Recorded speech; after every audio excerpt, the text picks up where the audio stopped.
Eu não sei quanto tempo leva para alguém não sentir um pouco ansioso antes de pregar, mas eu posso dizer que depois de 30 anos, ainda não chegou este momento para mim.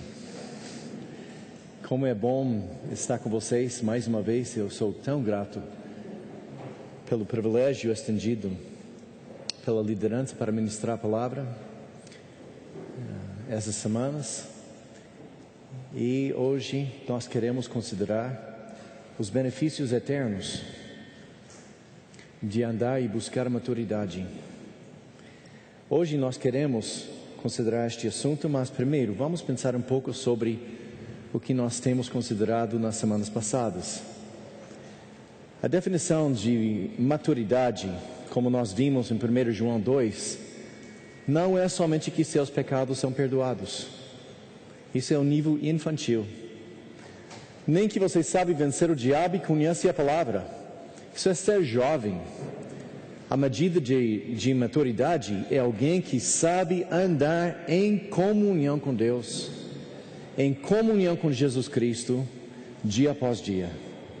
E nós vimos que a maneira que nós possamos fazer isso é amar os nossos irmãos mais do que nós nos amamos e andar pela fé, confiando no poder do Espírito Santo para ajudar a gente a fazer o que nós não conseguimos fazer sozinho. E quando nós andamos desse jeito, nós temos a garantia que Deus vai andar junto conosco. E por falar melhor, não é que Deus está andando conosco, é que Deus, que é luz, nós estamos andando na luz com Ele, desfrutando da vida eterna que Ele derrama em nossos corações aqui na terra. Mas também nós vimos que nós podemos voltar para a morte espiritual. Através de pecado, nós podemos romper comunhão com Deus. Nós podemos nos distanciar com Deus, de Deus. Eu acho que todos nós temos feito alguma coisa e depois nós buscamos uma conversa com Ele e sentimos que Ele estava distante de nós, longe de nós. Uma condição que a Bíblia chama de morte espiritual para os que não estão andando na luz com Deus, mas nas trevas com o cosmos. Semana passada, nós pensamos em como nossos próprios filhos são beneficiados por nossa maturidade, através de viver uma vida conforme os mandatos que Deus nos deu em nossa criação. Os homens vivendo como homens, mulheres como mulheres, cumprindo as ordens que Deus para nós. Quem vai ser beneficiado são nossos próprios filhos. Um pai que está cuidando da família, fornecendo, providenciando as necessidades da família, ensinando seu filho como andar com Deus, amando sua mulher, mantendo o casamento intacto. E desse jeito nossos filhos podem ser abençoados por nossa própria maturidade. Mas hoje eu queria considerar... desculpe, eu esqueci de algumas coisas. Então nós vimos que nós somos chamados para manter os mandatos do Criador dos céus e da terra contra as mentiras do príncipe do cosmos. Eu posso imaginar que essa semana, depois de ouvir aquela mensagem semana passada, o cosmos está berrando nos ouvidos de algumas pessoas. Não pode ser não, está errado. Gente, se for errado, você tem que buscar a palavra de Deus para ver que de fato é errado. Mas a outra dificuldade, o Deus deste mundo, o príncipe deste mundo, tem feito o cosmos para que se você mexer com uma pecinha, o resto cai em pedaços. O resto cai em pedaços. E quando nós enxergamos o tamanho das mudanças que a palavra de Deus pode provocar em nossas vidas, é muito difícil aceitar o que a palavra fala. E meu convite, semana passada, era desligar do cosmos. Dizer não para o cosmos, e sim para o Criador da terra e dos céus, para que nós possamos, de fato, desfrutar da vida como Deus criou a vida.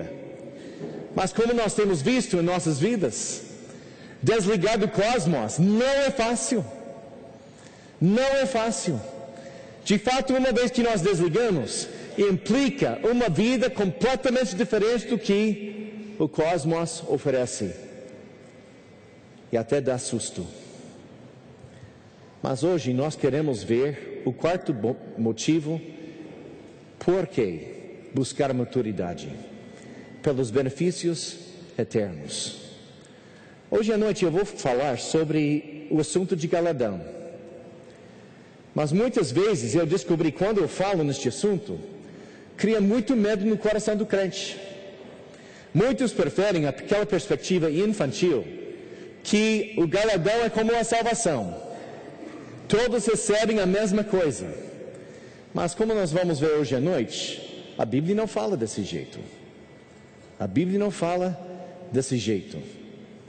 Mas eu tomei a decisão que eu vou falar o mínimo sobre o negativo. Muitos pastores que gostam de pregar sobre o Galadão, gostam de pregar sobre o lado negativo, para criar muito medo no coração do crente. De propósito, eu quero evitar exatamente essa atitude. E é por isso que hoje eu quero começar por falar sobre o caráter generoso e bondoso de nosso Deus. Primeiro, pense em Adão e Eva. Aquele casal.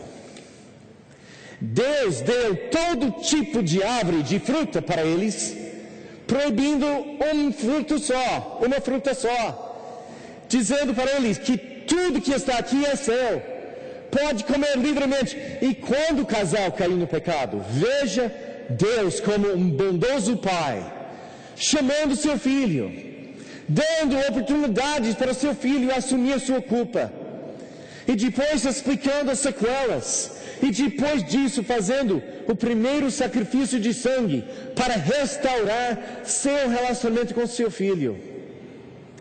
Imagine como Deus tratou Abraão. Ele pediu de Abraão para ele sair da sua família, viajar para onde Deus quis. E veja bem todas as bênçãos que Deus deu a ele. Um nome famoso, descendência famosa. Até o Messias saiu dele, simplesmente por sair da sua terra e obedecer a Deus. Pense, por exemplo, em Davi.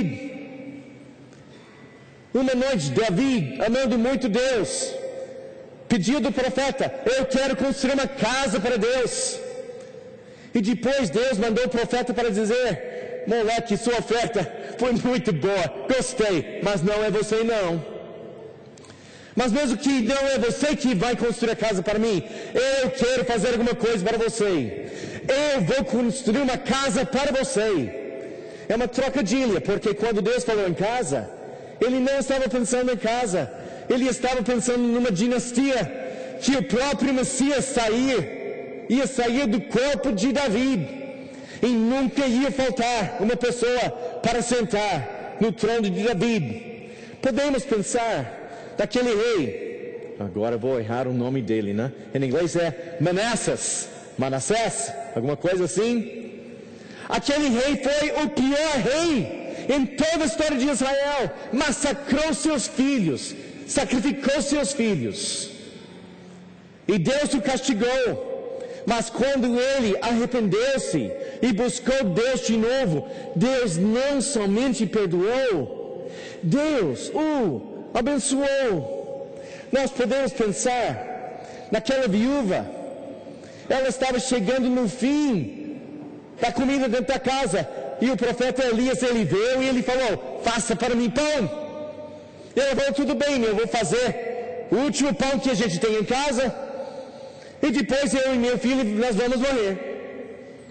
E ela fez um sacrifíciozinho, e por causa daquele sacrifício houve pão na casa dela para todo o período de fome que passou Israel. Nós podemos pensar, por exemplo, no que Deus falou com Moisés. E Deus passou diante de Moisés proclamando: o Senhor Deus, é compassivo e misericordioso, paciente, cheio de amor e de fidelidade. Salmo 103:8. O Senhor é compassivo, misericordioso, muito paciente e cheio de amor. Não acasa sem cessar, nem fica ressentido para sempre. Não nos trata conforme os nossos pecados, nem nos retribui conforme as nossas iniquidades. Pois como os céus se elevam acima da terra, assim é grande o seu amor para os que o temem.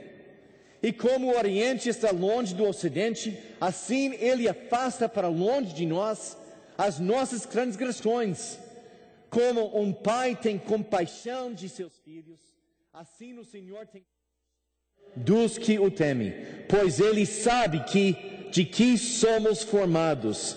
Lembra-se de que somos pó. Hebreus 8:12. Porque serei misericordioso para com suas iniquidades, e de seus pecados não lhe lembrarei mais. Mateus 7:11. Se vocês, apesar de ser maus, sabem dar boas coisas aos seus filhos, quanto mais o Pai de vocês que está no céu dará coisas boas aos que lhe pedirem. Eu quero pensar um pouco sobre as parábolas de Jesus Cristo. Se lembra que ele contou aquela parábola de um homem que deu 10 pedaços de prata, 10 minas para seus servos. E ele viajou, e quando ele voltou, aquele servo falou: Senhor, aquela 10 que você me deu, aquelas 10 moedas, eu ganhei mais 10 moedas, Senhor. E o Senhor falou a ele: bem feito, servo fiel, agora eu vou te colocar sobre 10 cidades. Gente, veja, ele ganhou 10 moedas para o seu Senhor. E o Senhor Jesus Cristo estava dizendo: eu sou tão generoso com o galardão, que mesmo que você ganhou 10 moedas, eu vou lhe fazer responsável para 10 cidades. Gente, o galardão do Senhor está completamente desequilibrada, muito além do que a gente merece. Pense naquela parábola que o Senhor falou sobre um homem que teve um vinhedo, e ele chamou pessoas para trabalhar da parte da manhã, depois do almoço, depois no meio da tarde e depois no fim da tarde. E quando eles vieram para receber seu pagamento, ele deu o diário para todos. Até que os primeiros que trabalharam o dia inteiro reclamaram: puxa, nós aguentamos o calor do dia, trabalhamos o dia inteiro e eles receberam o mesmo salário. E ele respondeu: se eu for generoso com minhas coisas, problema meu. Gente, quando nós pensamos no galardão, não pense num Deus pão duro, não pense num Deus mão de vaca, não pense num Deus que ele pensa no salário e ele fala: ok, eu te dou um pouco. Pense num Deus que está querendo abrir os céus e derramar suas bênçãos em cima de nós. O ensinamento de galardão, gente, deve promover dentro de nós um sentimento de muito amor. Nosso Deus é um Deus cheio de misericórdia. Mas alguém pode pensar: isso somente serve para quem está servindo o Senhor, né? Isso serve para o Fernando, o Vladimir, o Wagner, até talvez o Marcelo. Isso serve para todas essas pessoas. Mas para a gente não. Desculpe, Marcelo, você pode bater em mim depois. Se lembra aquela palavra que Deus falou em Mateus 10 sobre seus servos? Quem nos recebe, recebe a mim, e quem me recebe, recebe aquele que me enviou. Quem recebe um profeta porque ele é profeta, receberá a recompensa de profeta. E quem recebe um justo porque ele é justo, receberá a recompensa de justo. E se alguém der mesmo que seja apenas um copo d'água fria a um destes pequeninos, porque ele é meu discípulo, eu lhes asseguro, com certeza, que não perderá a sua recompensa. Está dizendo, se um servo de Deus está precisando de somente um copo d'água fria, e você dá, você já entrou na recompensa daquele que dedicou sua vida a Deus. Veja como Deus é generoso. Eu gosto muito de Colossenses capítulo 3, versículo 22. Um trecho que Deus escreveu aos escravos. Escravos, obedeçam em tudo os seus senhores terrenos, não somente para agradar os homens quando eles estão observando, mas com sinceridade de coração, pelo fato de vocês temerem ao Senhor. Tudo que fizerem, façam de todo o coração, como para o Senhor e não para os homens, sabendo que receberão do Senhor a recompensa da herança. O escravo não ganhou herança. O escravo, ele ganhou nada. Talvez comida, talvez roupa e depois a morte.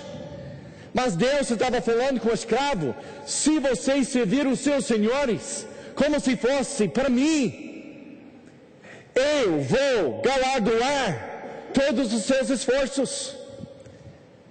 Que vocês sejam um homem que está trabalhando o dia inteiro, quase não dá tempo para vocês servir o Senhor, e todos os dias prestando seus serviços. E o mais que você pode fazer para Deus é servir seus senhores, seu patrão, como se fosse Jesus. E Deus fala: até isso eu vou premiar.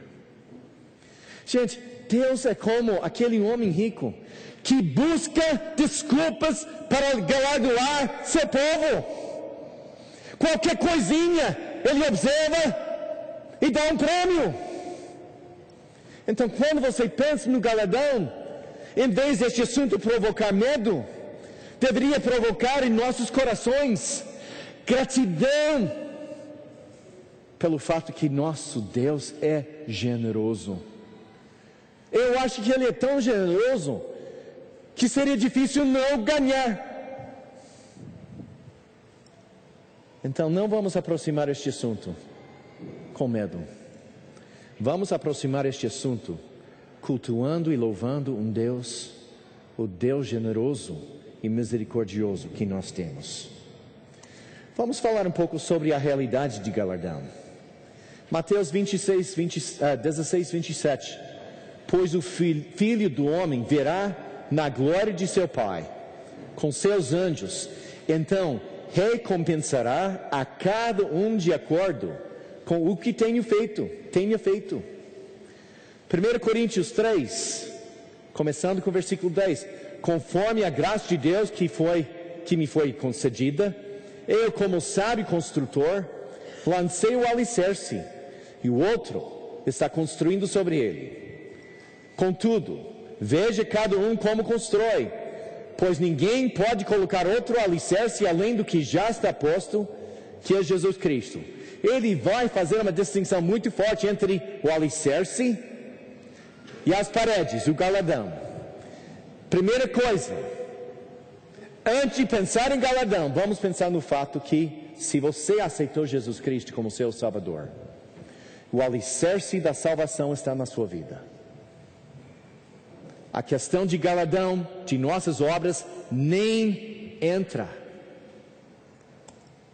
Se alguém constrói sobre esse alicerce usando ouro, prata, pedras preciosas, madeira, feno ou palha, sua obra será mostrada como ela é, porque o dia a trará a luz, pois será revelada pelo fogo, que provará a qualidade da obra de cada um.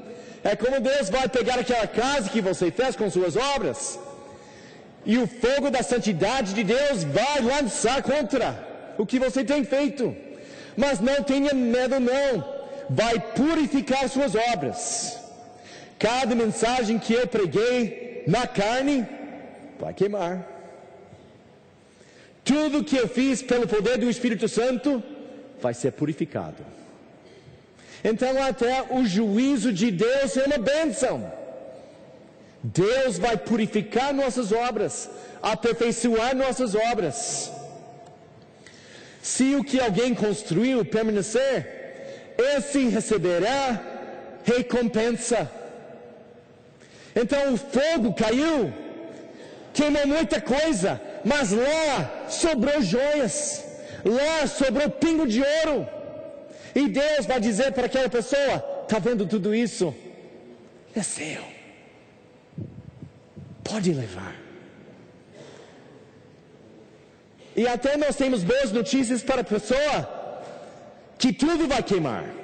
Quer dizer, uma pessoa que não rendeu nenhum fruto, nenhum pingo de ouro, nenhuma joia, quem não fez nada para Deus. Veja as boas notícias que Deus tem para essa pessoa.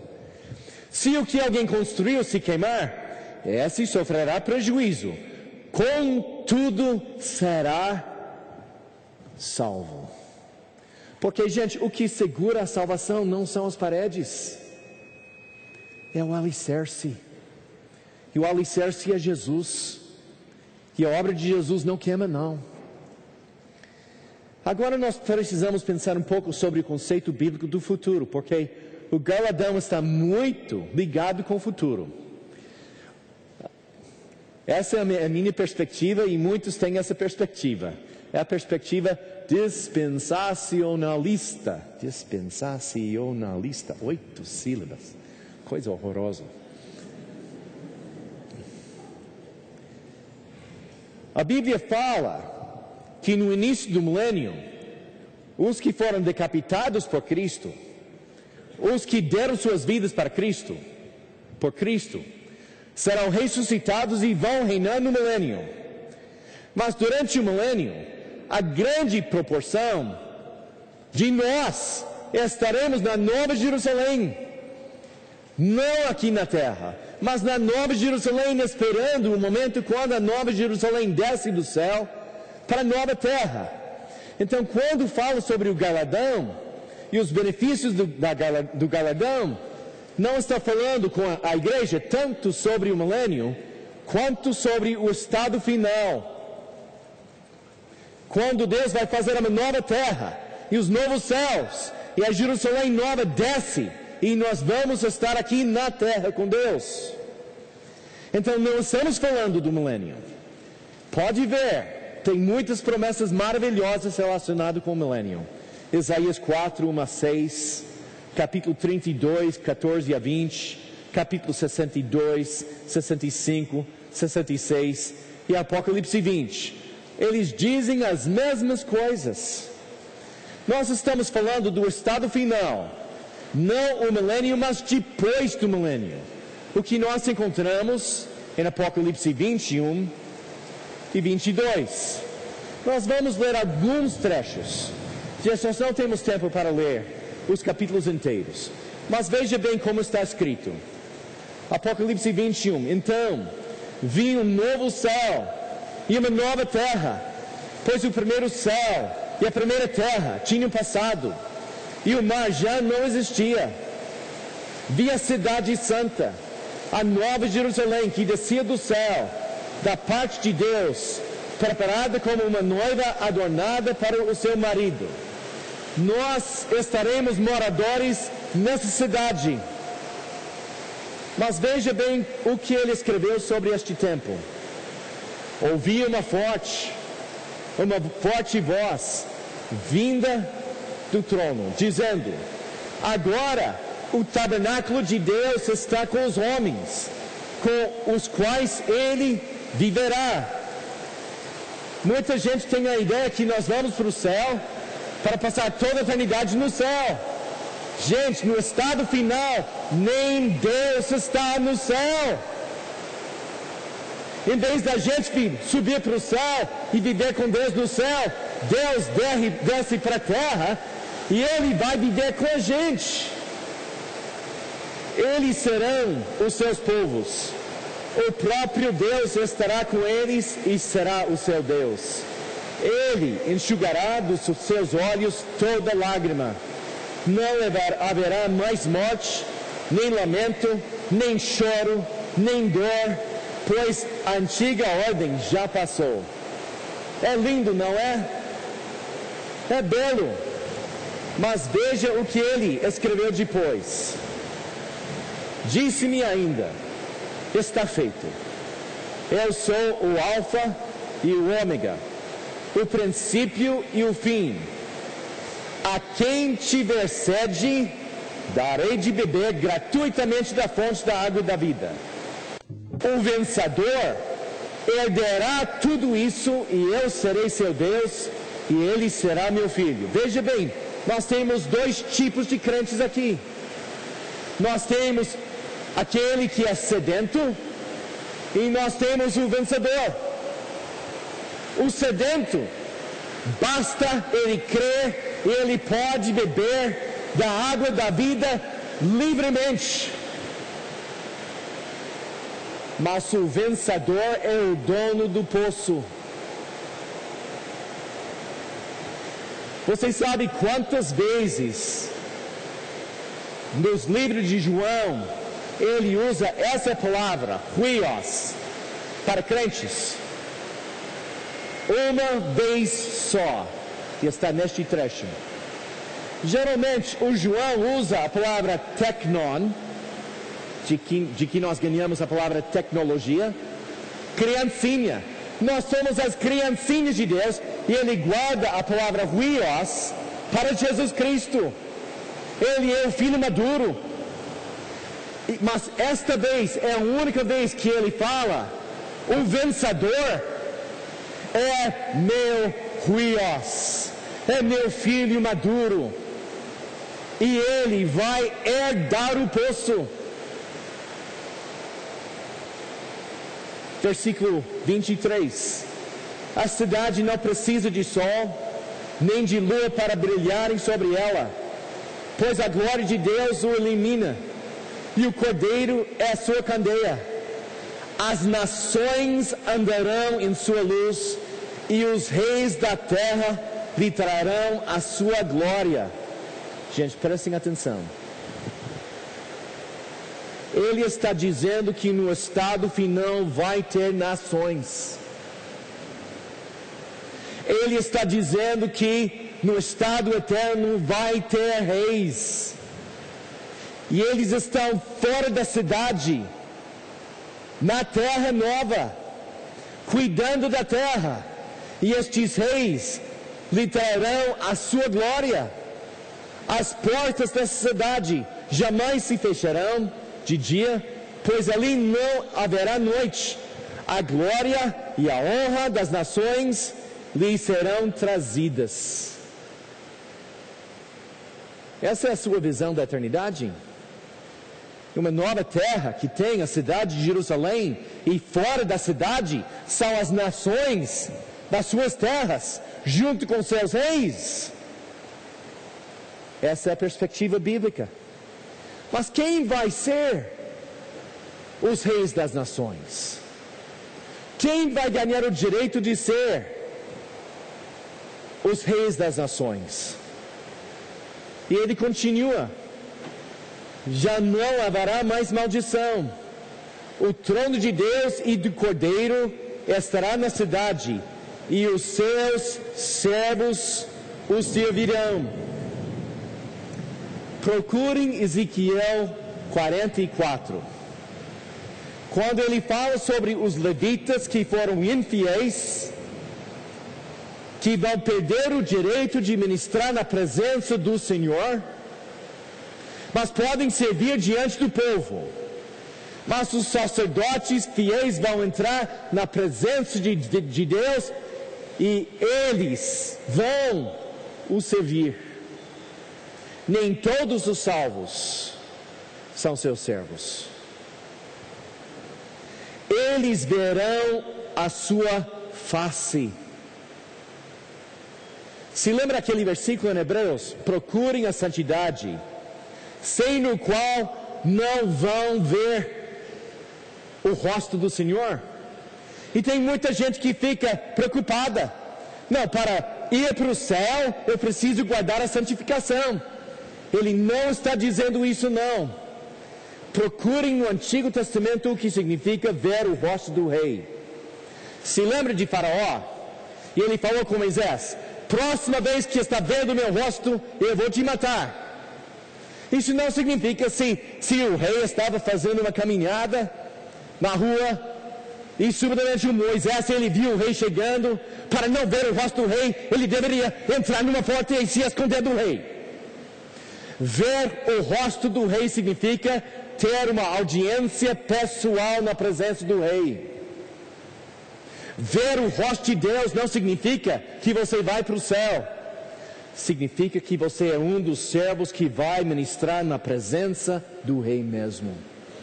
E ele guarda este privilégio para os que buscam a santidade.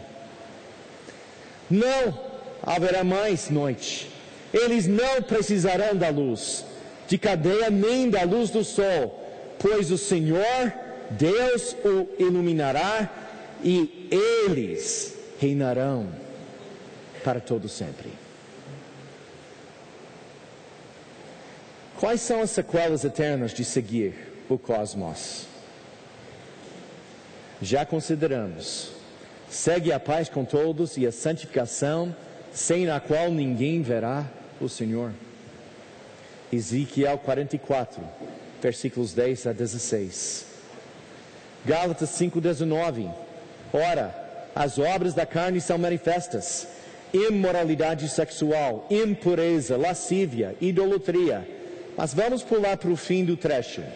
Eu os advirto, como antes já os adverti, que os que praticam essas coisas não herdarão o reino de Deus. E as pessoas, por não entender como essa frase é usada, acham que herdar o reino é igual com entrar no reino. No Antigo Testamento, herdar o reino significa ser coroado como rei. Uma ilustração simples. Rainha Elizabeth de Inglaterra. Ela tem quantos filhos? Tá certo, ela tem 4 filhos. Dos 4 filhos dela, quantos vão herdar o reino de Inglaterra? 1. Herdar o reino não é igual com entrar no reino, nem estar no reino. Herdar o reino significa compartilhar o trono de Jesus Cristo com Ele. Para entrar no reino, basta crer em Jesus. Mas se você quiser herdar o reino, você tem que merecer.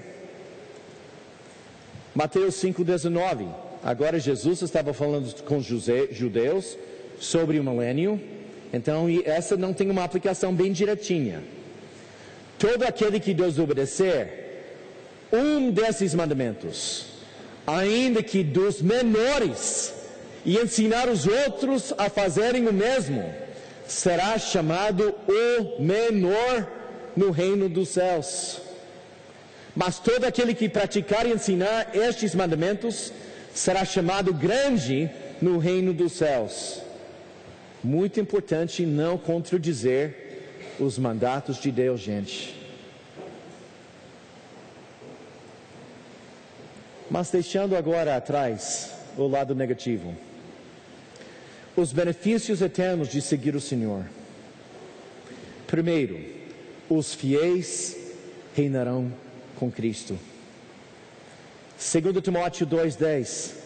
Por isso, tudo suporto por causa dos eleitos, para que também eles alcancem com glória eterna a salvação que está em Cristo Jesus. Esta palavra é digna de confiança. Se morrermos com Ele também viveremos. Isso é salvação. Se você morreu com Cristo, você vai viver. Mas veja bem, se perseveramos, com Ele também reinaremos. Se você quiser reinar com Cristo, Você tem que pagar o preço.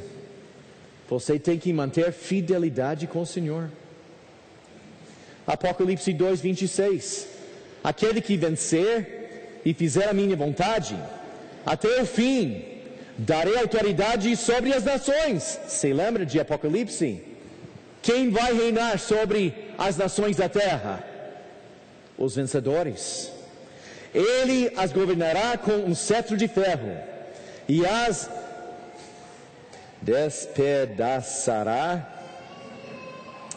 como barro. Assim como eu recebi a autoridade de meu Pai, também lhe darei a estrela da manhã. Apocalipse 3:21. Ao vencedor darei o direito de sentar-se comigo em meu trono, assim como eu também venci e sentei-me com meu Pai em seu trono. As promessas das vestes brancas. Apocalipse 3:1. Ao anjo da igreja em Sardes, escreva: conheço as suas obras. Você tem fama de estar vivo, mas está morto. No entanto, você tem aí em Sardes os poucos que não contaminaram as suas vestes. Se lembra o que Tiago falou? Essa é a verdadeira religião que Deus honra, que guardamos puras nossas vestes. Eles andarão comigo, vestidos em branco, pois são dignos. Gente, eu levo isso muito a sério. Eu não sei, mas eu acho que quase todos os dias eu oro: Senhor, eu quero ser digno de andar contigo em branco. Ele guarda e reserva este privilégio de andar com Ele para os que têm guardado a pureza das suas vidas. Apocalipse 3:18.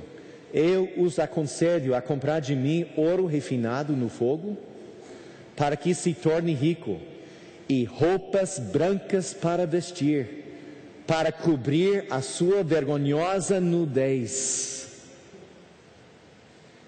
A ideia deste trecho é que Jesus Cristo vai voltar, e como nós vamos ver, Ele vai dar estes vestes brancos aos fiéis.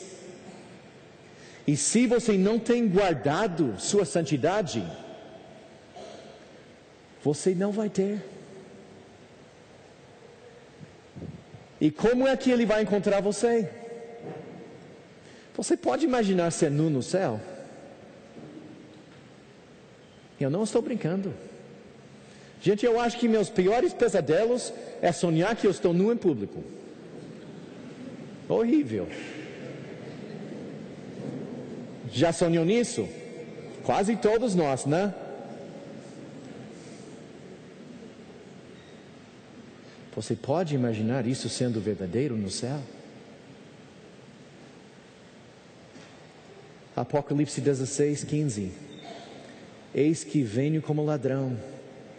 Bem-aventurado aquele que permanece vigilante e conserva consigo as suas vestes, para que não ande nu e seja vista a sua vergonha. Vamos pensar no positivo. Graças a Deus, por sermos fiéis, teremos vestes brancas, gente.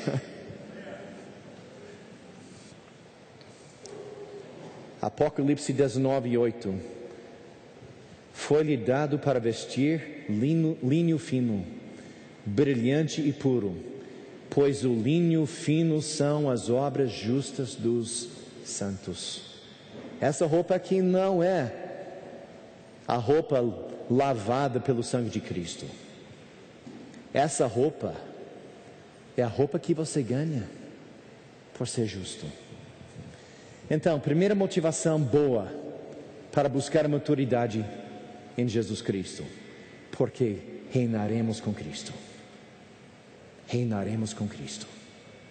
Segunda motivação eterna para ganhar essas vestes brancas, para ganhar essas vestes brancas e andar com Jesus vestidos. Mateus 28:2. Um anjo do céu desceu do céu e, chegando ao sepulcro, rolou a pedra da entrada e assentou-se sobre ela. Sua aparência era como um relâmpago e suas vestes eram brancas como a neve. É assim que a gente vai aparecer. Não é coisa maravilhosa? Terceira motivação, pelo brilho. Essa ideia vai ser um pouco esquisita para alguns. Veja bem, Êxodo 34:29. Ao descer do monte Sinai com as 2 tábuas da aliança nas mãos, Moisés não sabia que o seu rosto resplandecia por ter conversado com o Senhor. Quando Arão e todos os israelitas viram Moisés com o rosto resplandecente, tiveram medo de aproximar-se dele. Quando Moisés desceu da montanha, gente, o rosto dele brilhou. E não somente ele. Mateus 17:1. 6 dias depois, Jesus tomou consigo Pedro, Tiago e João, irmão de Tiago, e os levou, em particular, a um alto monte. Ali ele foi transfigurado diante deles. Sua face brilhou como o sol, e suas roupas se tornaram brancas como a luz.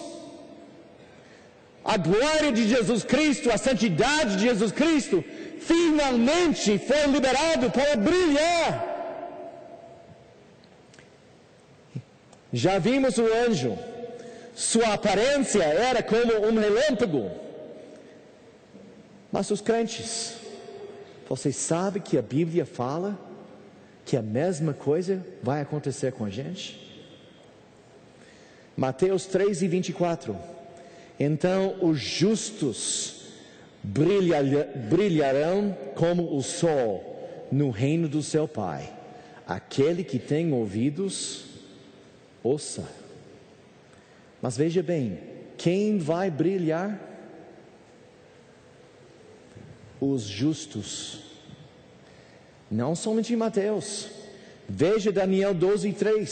Aqueles que são sábios reluzirão como o fulgor do céu, e aqueles que conduzem muitos à justiça serão como as estrelas para todo o sempre.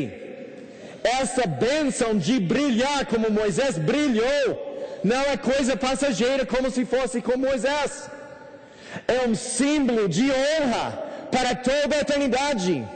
Gente, na eternidade, alguém encontrando você, vendo o brilho da sua roupa, vendo o brilho do seu rosto, pode saber, essa pessoa durante aquela vida passageira andou com Jesus. Vale a pena andar com Ele. Não somente Daniel. 1 Coríntios 15:40, falando sobre a ressurreição. Há corpos celestes e há também corpos terrestres. Mas o esplendor dos corpos celestes é um e o dos corpos terrestres é outro. Um é o esplendor do sol, outro o da lua e o outro o das estrelas. E as estrelas diferem em esplendor uma da outra. Então ele está dizendo, veja como nem todas as estrelas brilham com a mesma intensidade. Tem algumas estrelas que brilham mais que as outras. E a lua brilha mais do que as estrelas. E o sol brilha mais do que todos. Mas veja bem como ele terminou. Assim será com a ressurreição dos mortos. Gente, que promessa! Do jeito que você guardou suas vestes aqui na terra, do jeito que você cumpriu os mandatos que Deus nos deu, do jeito que nós estamos guardando nossa justiça, do jeito que nós estamos andando e obedecendo Jesus, a gente vai brilhar. Isso não é coisa figurativa.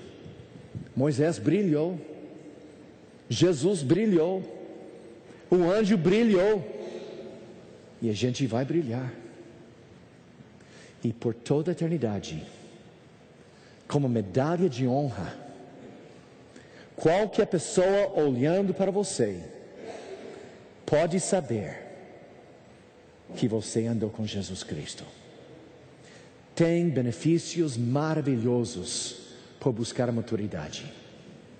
Os fiéis vão reinar com Cristo sobre as nações, no estado eterno. Os fiéis vão ganhar aquelas vestes brancas, para andar com Jesus vestido de branco. Os fiéis vão brilhar por toda a eternidade, para que pelo resto da eternidade, olhando para você, qualquer pessoa pode saber, essa pessoa foi comprometida com Jesus. Nós temos benefícios maravilhosos, por que buscar a maturidade aqui na terra? Mas gente, essa vida aqui na terra é passageira. Reinar com Cristo é eterno. E como Jesus escreveu à igreja, lá em Apocalipse 3, cuidado que ninguém roube sua coroa. Entrar no reino, basta crer. Reinar com Jesus, você tem que merecer. Então, é sua escolha. Eu tenho pregado essas últimas 4 semanas o que eu entendi que fala a palavra de Deus sobre motivos muito fortes para buscar a maturidade em Cristo. Mas ninguém pode forçar você a viver do jeito que a Bíblia manda. Nós temos livre-arbítrio. Nós temos o privilégio de entrar naquela coisa que Deus falou com Israel. Veja bem, eu estou colocando diante de ti a vida e a morte.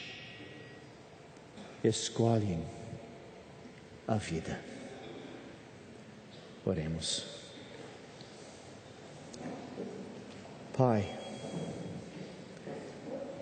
muito obrigado que servimos um Deus generoso, compassivo, que galardoa muito além do que nós merecemos.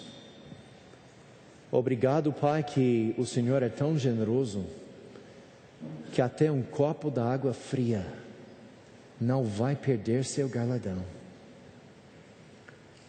Obrigado que mesmo que alguém não tenha nenhum galardão, a salvação está intacta. Obrigado pelas promessas que nós temos de desfrutar a vida com o Senhor, de ser bênçãos para os nossos filhos, de andar com Jesus vestido em branco, brilhando com a santidade. Ajude-nos, Pai, para pensar nessas coisas, por quanto tempo que o mundo, o cosmos, está berrando em nossos ouvidos. Eu oro isso em nome de nosso Senhor Jesus Cristo. Amém.